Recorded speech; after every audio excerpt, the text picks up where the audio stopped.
नमस्कार सर्वांना. सर्वे कसे आहात? होप सो ठीक असेल. सर्व काही अभ्यास छान छान जोरात सुरू असेल.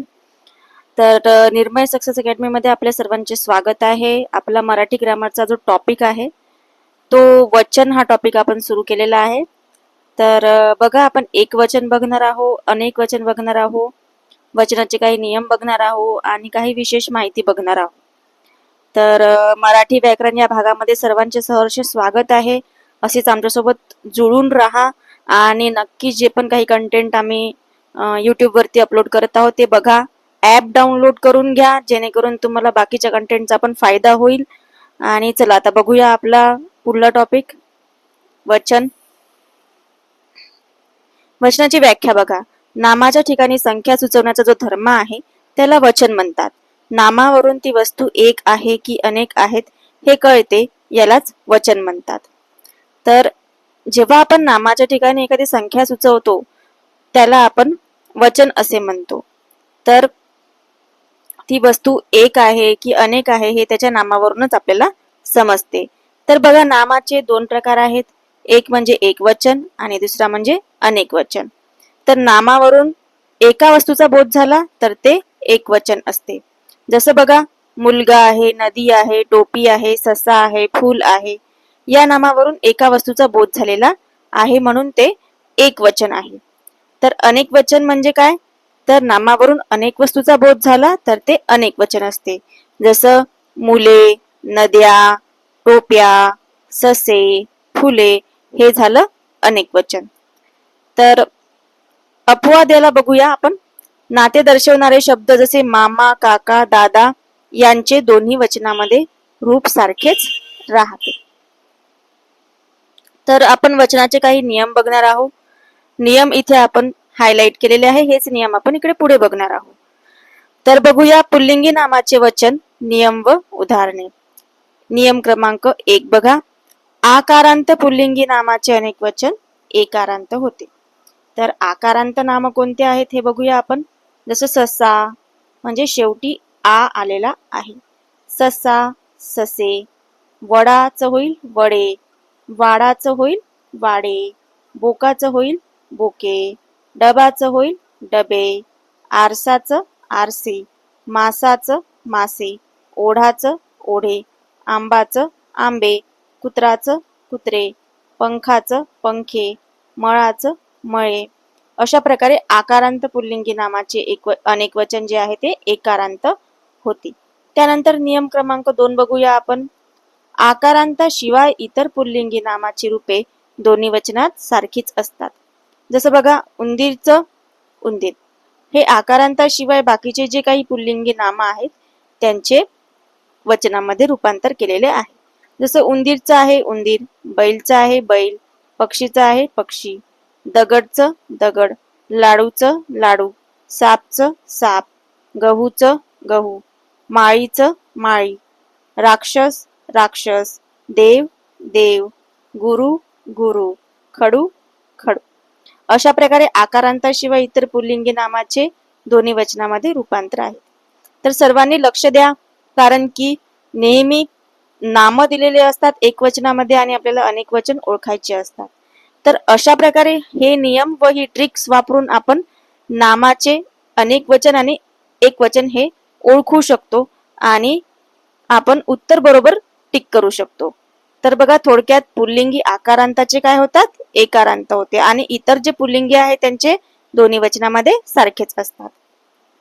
तर निर्मय सक्सेस अकॅडमीमध्ये सर्व काही कोर्सेस अवेलेबल आहे. तुम्ही नक्की आमचा ॲप डाउनलोड करून घ्या आणि ॲपवर सर्वांचे सहर्ष स्वागत आहे. काही पण प्रॉब्लेम असेल तर या नंबरवरती कळवा. बघा, आता पुढलं बघूया आपण स्त्रीलिंगी नामाचे वचन. स्त्रीलिंगी नामाचे वचन आपले 1 ते 4 नियम बघूया आपण. तर नियम पहिला बघा. काही अकारांत स्त्रीलिंगी नामाचे अनेक वचन आकारांत व इकारांत होते. अकारांत म्हणजे शेवटी त्याचा अ हा उच्चार राहणार. जसं भिंत च काय होणार? भिंती. सूनचं सुना, वेळचं वेळा, म्हैसचं म्हशी. इथे बघा इकारांत झालेला आहे. विहीरचं विहिरी, इथे पण इकारांत झालेला आहे. तर नियम क्रमांक 2 बघूया आपण. इकारांत स्त्रीलिंगी नामाचे अनेक वचन याकारांत होते आणि याला अपवाद आहेत देवी, दासी आणि दृष्टी. तर बघा एकवचन चांदणीचं चांदण्या, गाडीचं गाड्या, स्त्रीचं स्त्रिया, भाकरीचं भाकऱ्या आणि नळीचं नळ्या. तर अशा प्रकारे इकारांत स्त्रीलिंगी नामाचे अनेक वचन काय होतात? याकारांत होते. हे दोन नियम लक्षात ठेवा सर्वांनी. आता नियम तिसरा बघूया आपण. उकारांत स्त्रीलिंगी नामाचे अनेक वचन वाकारांत होते. जसं बघा सासूच सासवा, जाऊच जावा, पिसूच पिसवा, जळूच जळवा. अशा प्रकारे उकारांत स्त्रीलिंगी नामाचे अनेक वचन काय होते? वाकारांत होते. चौथा नियम बघूया आपण. ओकारांत स्त्रीलिंगीचे काय होते? आकारांत होते आणि आकारांताचे आकारांतच राहते. तर इथे य आहे, सर्वांनी लक्ष ठेवा की य असेल तर त्या यचा काय होतो? लोप होतो आणि तिथे ई येतो. तर बायकोचं काय होणार? बायका. भाषाचं भाषाच राहणार. गायचं काय झालं इथे बघा? गाई झालं. यचा लोप झाला आणि तिथे ई लागलेला आहे. सोयीचं काय झालं? सोयी. इथे पण बघा यचा लोप झाला आणि इथे ई झालेला आहे. अशा प्रकारे जर शेवटी ओ असेल तर त्या ओचं काय होणार? आ होणार. भाषा आहे तिथे भाषाच राहिलं म्हणजे आच राहिलं. त्यानंतर य असेल तर यचं काय होणार? यचा लोप होऊन तिथे ई होणार. हे नियम लक्षात ठेवा सर्वांनी. चला आता पुढे वळूया आपण. तुम्ही हे सर्व नियम आपल्या वहीमध्ये लिहून पण ठेवू शकता किंवा PDF स्वरूपामध्ये उपलब्ध आहे आपल्याकडे, तर ते पण डाउनलोड करून ठेवू शकता. स्त्रीलिंगी नामाचे वचन विशेष नियम बघा. नियम आ ई उकारांत स्त्रीलिंगी नामे दोन्ही वचनामध्ये सारखीच असतात. जसं भाषा भाषा, गती गती, तराजू तराजू, पूजा पूजा, माता माता, आज्ञा आज्ञा, बाजू बाजू, युवती युवती, देवी देवी, दृष्टी दृष्टी, तरुणी तरुणी, लेणी लेणी. तर अशा प्रकारे स्त्रीलिंगी नामांचे जे वचन आहे ते त्या वचनामध्ये आ ई आणि उकारांत जे स्त्रीलिंगी नामे आहे ते दोन्ही वचनामध्ये सारखी असतात. स्त्रीलिंगी नाम कोणते आणि पुल्लिंगी नाम कोणते हे सर्वांना माहितच असेल. स्त्रीलिंगी नाम म्हणजे जेव्हा आपण कोणत्याही नामाला ती लावून संबोधतो, जसं ती भाषा, ती गती असं आपण म्हणतो, त्यावेळी ते स्त्रीलिंगी नाम म्हणून आपण संबोधतो. आणि पुल्लिंगी नाम म्हणजे काय? तर तो म्हणून आपण संबोधतो. जसं तो मुलगा आपण म्हणतो त्यावेळी ते झालं पुल्लिंगी. ते याला अपवाद बघा. देवी दासी दृष्टी या इकारांत नामाचे अनेक वचन रूप बदलत नाही.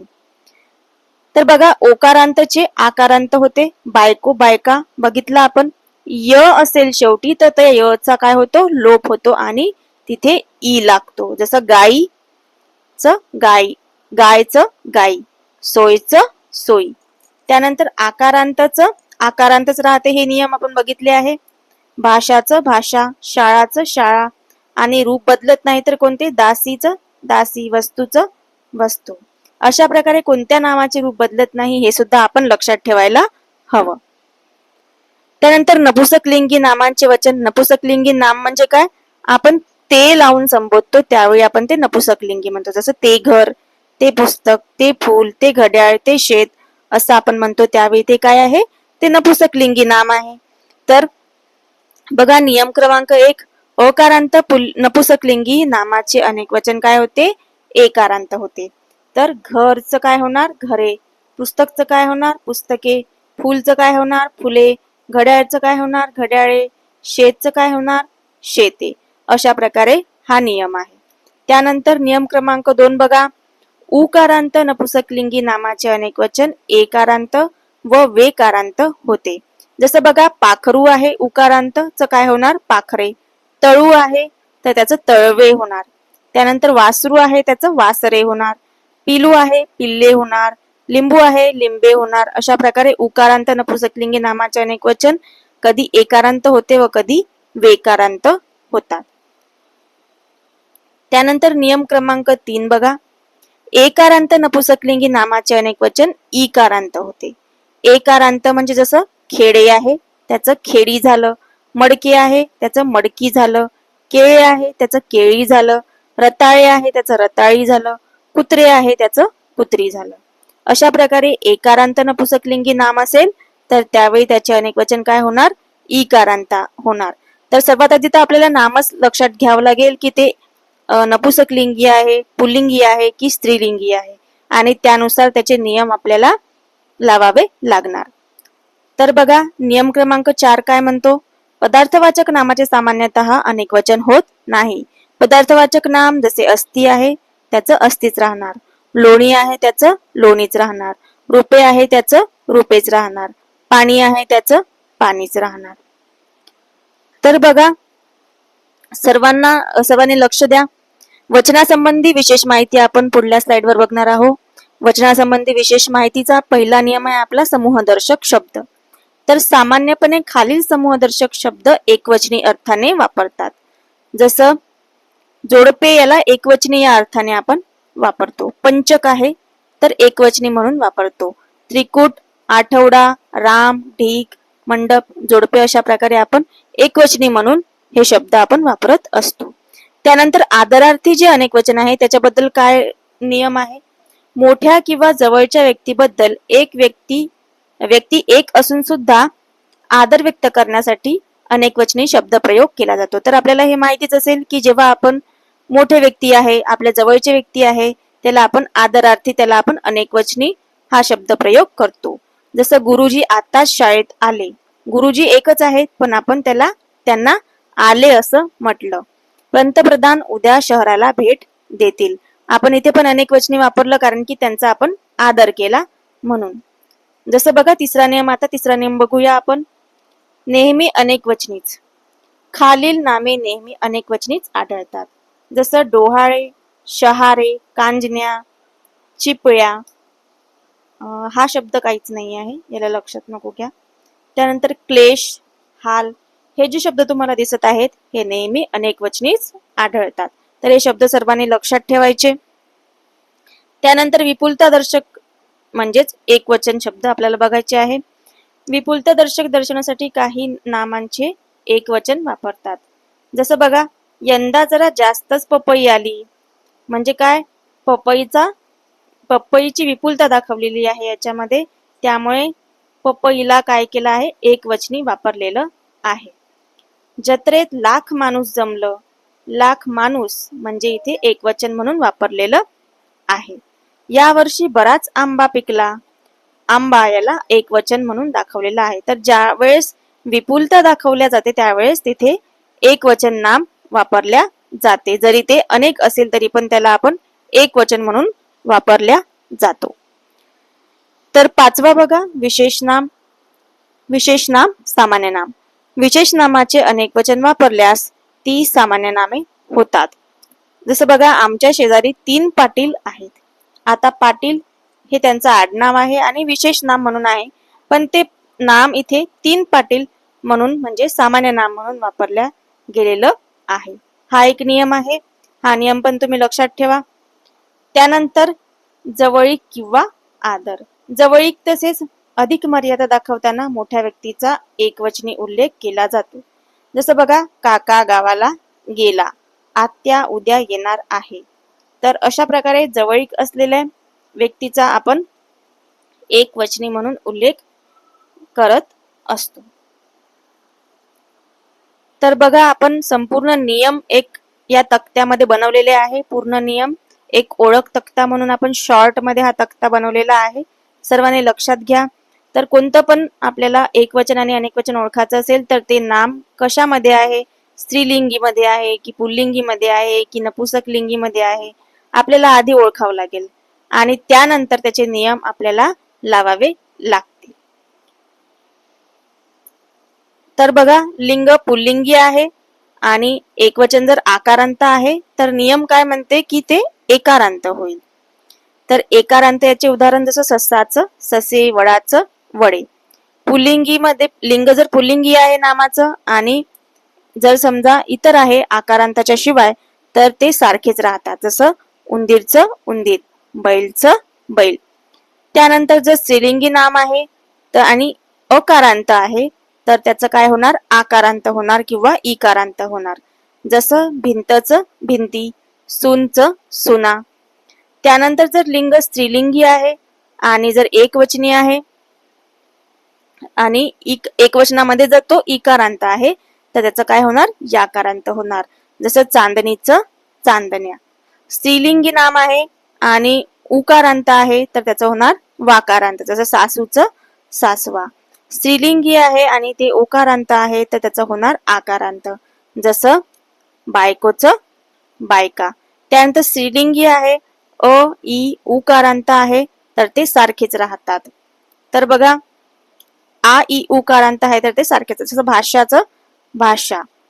त्यानंतर नपुसकलिंगी जर समजा आहे, लिंग नामाचं लिंग नपुसकलिंग आहे आणि ते अकारांत आहे तर त्याचं होणार एकारांत. जसं घरचं घरे, फुलचं फुले. त्यानंतर नपुसकलिंग आहे आणि जर समजा ते उकारांत आहे तर त्याचं एकारांत होईल किंवा वेकारांत होईल. जसं पाखरूचं पाखरे. नपुसकलिंगी आहे आणि ते जर एकारांत आहे तर त्याचं होणार इकारांत. जसं खेळेचं खेडी, केळेचं केळी. त्यानंतर सर्व पूर्ण नियम बघा. पदार्थवाचक जर समजा एक वचन असेल तर त्याचं अनेक वचन होत नाही. जसं पाणीचं पाणी, लोणीचं लोणी. जर समजा यनादेश म्हणजे य असेल तर त्यावेळी आपण काय लावतो, त्याला य चा लोप करतो आणि ई लावतो, म्हणजेच गायचं गाई, सोयचं सोई. अशा प्रकारे कोणता पण शब्द असेल तर त्या शब्दाचं नाम, त्या नामाचं लिंग कोणतं आहे आपल्याला आधी ओळखावं लागेल आणि त्यानुसार आपण अनेक वचन शब्द ओळखू शकतो, जे पण काही ऑप्शन मध्ये उत्तर असेल त्याप्रमाणे. तर लक्षात ठेवा सर्वांनी, ह्या नियमाने आपण कोणत्याही नामाचं अनेक वचन कशा प्रकारे केलेलं आहे ते आपण ओळखू शकतो आणि 4 ऑप्शन मधून आपण एक ऑप्शन बरोबर टिक करू शकतो. तर त्यामुळे या नियमाचा सर्वांना फायदा होईल अशी अपेक्षा आहे आणि सर्वांनी हे नियम पाठ करून घ्या, लक्षात ठेवा, शब्द लक्षात ठेवा, त्यानंतर त्याचा सराव करा आणि बरोबर उत्तर सोडवा.